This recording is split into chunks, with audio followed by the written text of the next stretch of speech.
இன்றைக்கு தினம் நம்மளோட கடற்படைக்கு மிக முக்கியமான நாள் அப்படின்னு தான் சொல்லணும். ஏன்னா விசாகப்பட்டினத்தில் நம்ம நாட்டோட டிஃபென்ஸ் மினிஸ்டர் இந்திய கடற்படைக்காண்டி 2 ஃப்ரிகேட்ஸை இன்னைக்கு கமிஷன் பண்ணியிருக்காரு. இந்த 2 ஃப்ரிகேட்ஸோட கமிஷனிங்கை தொடர்ந்து இதற்கப்புறம் இந்தியா எந்த ஒரு நாடுகள் கிட்ட இருந்தும் போர் கப்பல்களை வாங்காது அப்படின்ற ஒரு அறிவிப்பையும் கொடுத்துருக்காரு. ஸோ இன்னைக்கான காணொலியை நம்ம எதை பற்றி பார்க்க போகிறோம் அப்படின்னா இந்தியாவோட வருங்கால கடற்படையை பற்றி தான். ஏன்னா இந்த 2 ஃப்ரிகேட்ஸோடு சேர்த்து ஒட்டுமொத்தமாக 16 ஃப்ரிகேட்ஸ், அதுவும் சாதாரண ஃப்ரிகேட்ஸ் கிடையாது, இதெல்லாம் ஸ்டெல்த் ஃப்ரிகேட்ஸ் இந்திய கடற்படையில் ஒப்படைக்கப்பட்டிருக்கு. ஸோ ஃபியூச்சர் ஆஃப் இந்தியன் நேவியை பற்றி தான் இன்றைக்கான காணொலியில் பார்க்க போகிறோம். நான் உங்கள் ஆகாஷ், தமிழ் பொக்கிஷம் வழங்கும் டிபி டிஃபென்ஸ். முதல் விஷயம், இந்திய கடற்படையோட ஆத்ம நிர்பர் பாரத்தை பற்றி நம்ம பார்க்கணும். இந்திய கடற்படையில் ஏகப்பட்ட போர்க்கப்பல்கள் தேவைப்படுது. டெஸ்ட்ராயர்ஸ், ஃப்ரிகேட்ஸ், நீர்மூழ்கி கப்பல், விமானம் தாங்கி கப்பல், இப்படி சொல்லிக்கிட்டே போகலாம். அப்படி இருக்கிற சூழ்நிலையில் நம்ம இதற்கு முன்னாடி ஒவ்வொரு கண்ட்ரி கிட்ட இருந்தும் சில போர்க்கப்பல்களை வாங்கிக்கிட்டு இருந்தோம், இல்லை டெக் டிரான்ஸ்ஃபரின் மூலமாக உள்நாட்டில் மேனுஃபேக்சர் பண்ணிக்கிட்டு இருந்தோம். அதில் ஒரு உதாரணம் சொல்லணும் அப்படின்னா விமானம் தாங்கி கப்பல்னு எடுத்துக்கிட்டோம்னா நம்ம பிரிட்டன் கிட்ட இருந்து யூஸ்டு முறையில் வாங்கினோம். அண்டு சில டெஸ்ட்ராயர் மற்றும் ஃப்ரிகேட்ஸ் எல்லாத்தையும் ரஷ்யர்கள் கிட்ட இருந்து வாங்கிக்கிட்டு இருந்தோம். சமீபத்தில் நம்மளோட கடற்படையில் இண்டெக்ட் ஆகிருக்கிற தல்வார் கிளாஸ் ஃப்ரிகேட்ஸ் கூட இதுவும் ஒரு ஸ்டெல்த் ஃப்ரிகேட் தான். இந்த ஸ்டெல்த் ஃப்ரிகேட்டை நம்ம ரஷ்யர்கள் கிட்ட இருந்து தான் வாங்குகிறோம். அதில் சில போர்க்கப்பல்களை ரஷ்யாவிலே கட்டி முடித்தாங்க, சில போர்க்கப்பல்களில் இந்தியாவோட நிறுவனங்களான Garden Reach ship building, Mazagon dock ship limited, இந்த மாதிரியான நிறுவனங்கள் கூட சேர்ந்து உருவாக்கணும்.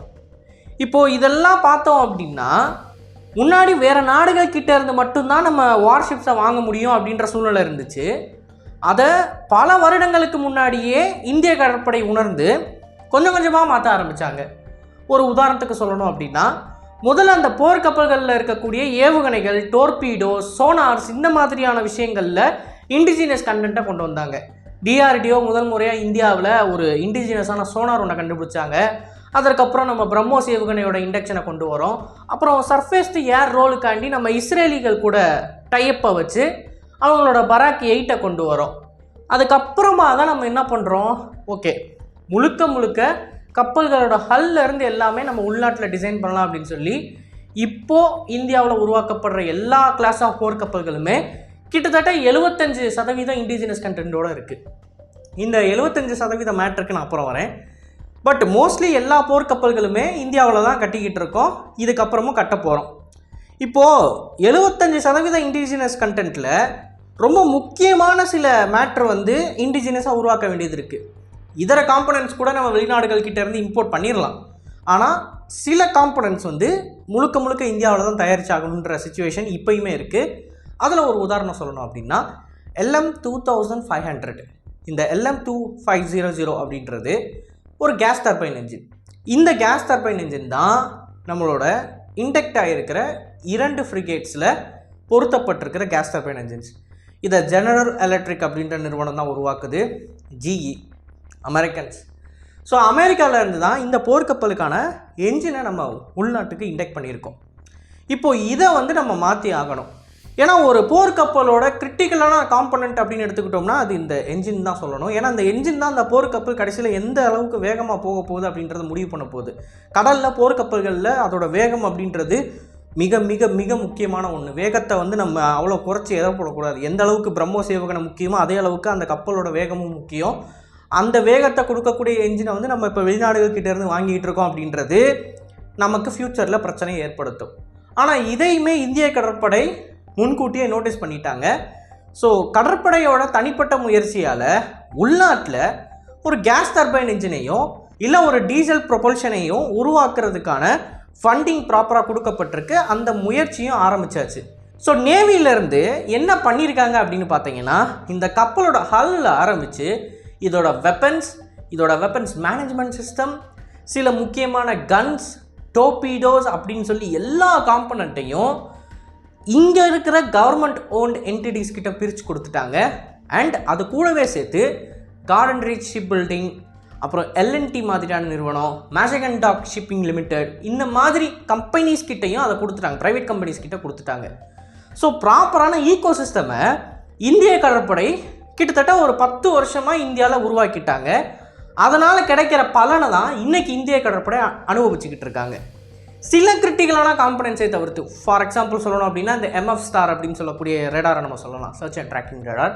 இந்த ரேடார் வந்து இஸ்ரேலி டெக் டிரான்ஸ்ஃபரின் மூலமாக BHELல உருவாக்கப்பட்டுக்கிட்டு இருக்கு. அண்ட் அந்த கேஸ் டர்பைன் என்ஜின் இதை தவிர்த்து பார்த்தோம் அப்படின்னா எல்லா சிஸ்டமும் எய்தர் இந்தியாவில் உருவாக்கப்படுது முழுக்க, இல்லை அப்படின்னா டெக் டிரான்ஸ்ஃபரின் மூலமாக இந்தியாவில் உருவாக்கப்படுது.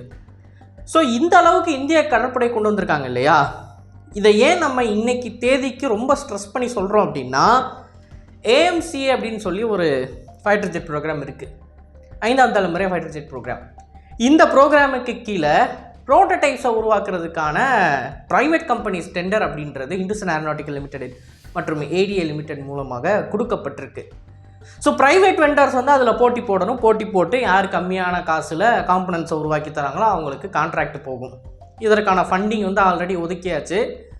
கிட்டத்தட்ட 170 யூனிட்ஸுக்கு வந்து இனிஷியலாக மட்டுமே ஆர்டர் இருக்குது. 170 யூனிட்ன்றது சாதாரணமே கிடையாது.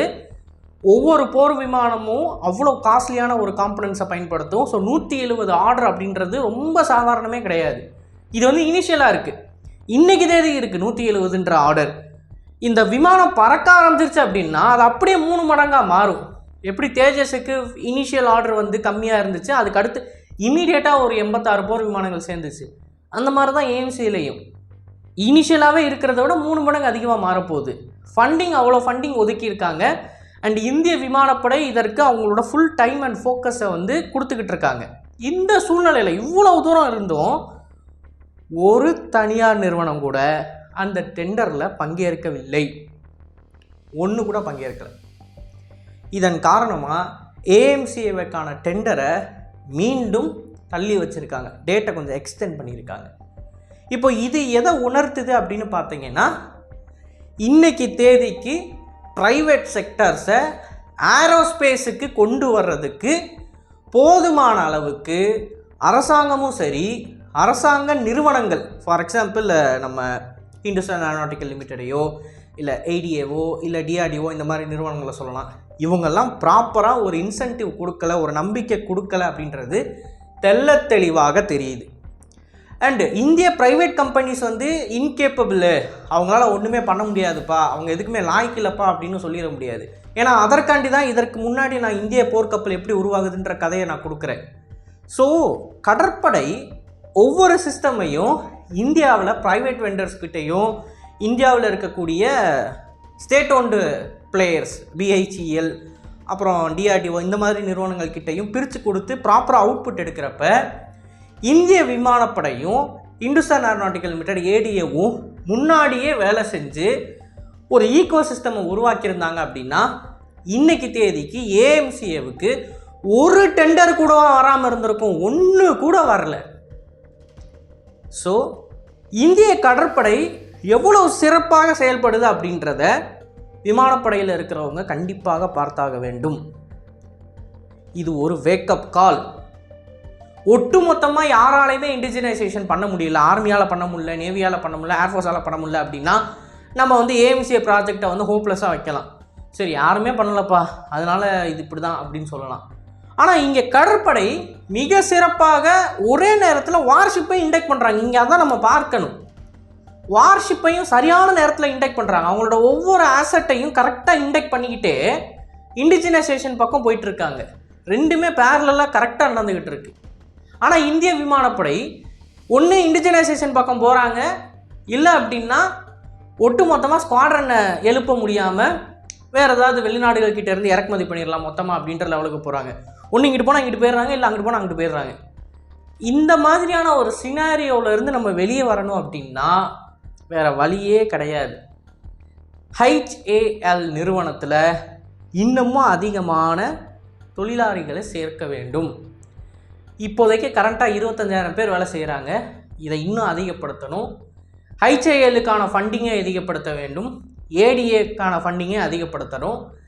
இப்போ இருக்கிற நிலைமைக்கு HAL முன்னுக்கு வந்து எடுத்து நிறுவனத்தை நடத்தலை ப்ராப்பராக அப்படின்னா எதுவுமே நடக்காது ஏரோஸ்பேஸ் சைடில் பார்த்தோம் அப்படின்னா. ஸோ இதுதான் இன்றைக்கி தேதிக்கு ரியாலிட்டி. இந்திய கடற்படையை வச்சு சொல்லணும் அப்படின்னு நினச்சேன். இதை பற்றின உங்களோட கருத்துக்கள் வரவேற்கப்படுகின்றன. அண்ட் இது போல் நிறைய தகவலை தெரிந்து கொள்ள TPD News பேஜை ஃபாலோ பண்ணிக்கோங்க. நல்லதை இப்போ இருந்து நல்ல சமுதாயத்தை வரும். நன்றி, வணக்கம்.